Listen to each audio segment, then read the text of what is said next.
So the Bible is a series of meditations on the nature of the monotheistic animating spirit. And so the next question would be, well, what is that spirit? And I would say, well, that's what those stories are trying to portray. So here's some examples, and you can tell me what you think of this. So in the story of Noah, the animating spirit, so that's Yahweh, is the voice that calls the wise to prepare when the storms are approaching. And then belief is whether you abide by that voice or reject it. It's belief in both cases, because you either accept it and act it out, or you reject it and act that out. There's no faith decision.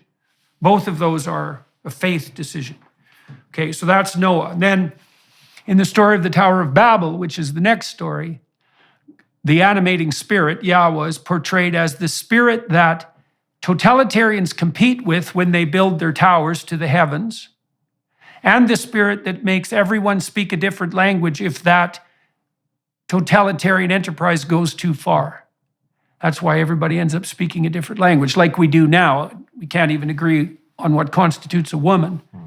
And so Yahweh is presented as something necessarily transcendent, and that if human beings build something technological to replace that, then the consequences will be, well, that the structure will be devastated and people will no longer be able to communicate. Okay, and then in the Abraham story, Abraham is privileged. You could say he's got white privilege, even though he was Middle Eastern. And he has rich parents, and he can just sit in his tent and eat peeled grapes and do nothing and be an overgrown infant, and he'll be secure and well-fed, sheltered, all of that. So the basic problems of his life are solved, insofar as material security can offer that.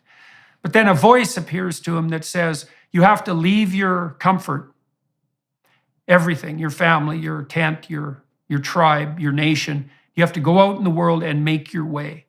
And then Abraham does that, and of course he's father of nations, but he does that, and he has just a dreadful time of it, right? It's tyranny and starvation, and the Egyptian aristocrats conspire to steal his wife, and he goes right into the bloody mess of life.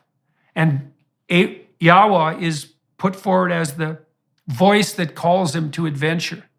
And then I'll give you one more example. So in the story of Moses, the Exodus story, Yahweh is presented as the spirit that opposes tyranny and opposes slavery and leads the enslaved out into the desert, right, where they're lost, and guides them when they're lost towards a more positive vision. And so it's an animating spirit, because animating spirits animate you. They propel you towards movement. And you're always possessed by an animating spirit. There's no way around that. It's one spirit or another. And the monotheistic claim is that all those animating spirits need to be integrated into a superordinate spirit, and that spirit has to be characterized and then celebrated.